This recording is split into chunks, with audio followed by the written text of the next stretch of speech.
আমরা দুজনেই পূর্ব মেদিনীপুরে জন্মেছি, তাই কচুরলতি যে খেতে হয় সেটা জানতামই না। কচুরলতি যে একটা সবজি সেটাই জানতাম না।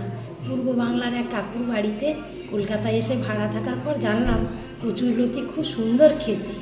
সেই জন্য আমি বারবার রান্না করি। কচুরলতিতে রয়েছে প্রচুর ফাইবার, এবং যাদের চুল পড়ে যায় তাদের অবশ্যই খেতে হবে এই কচুরলতি।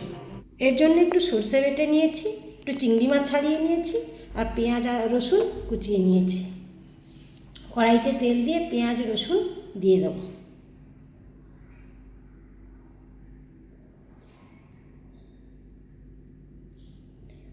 এবার সামান্য একটু নুন দিয়ে পেঁয়াজ রসুনটা নরম করে নেব। 500 গ্রাম লতি আমি রান্না করছি এইটুকু তেলে, নামমাত্র তেলে, কিন্তু এত স্বাদের হবে যে বলার মতো না। লতিটা আগে থেকে নুন হলুদ মাখানো ছিল, তাই দিয়ে এবার ভেজে নেব। এর মধ্যে চিংড়ি মাছ, সর্ষে বাটা, হলুদ দেওয়া আছে, আর একটু হলুদ দেওয়া ছিল তাই দিলাম না, আর নুন দিয়ে দিলাম,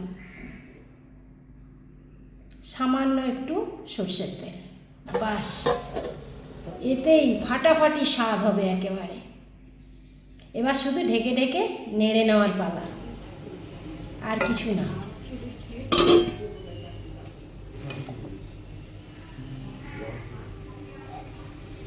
কচুরলতি একদম রেডি।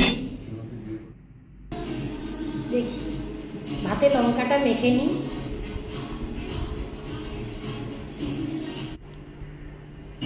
আহ, কি দারুণ খেতে! যেমন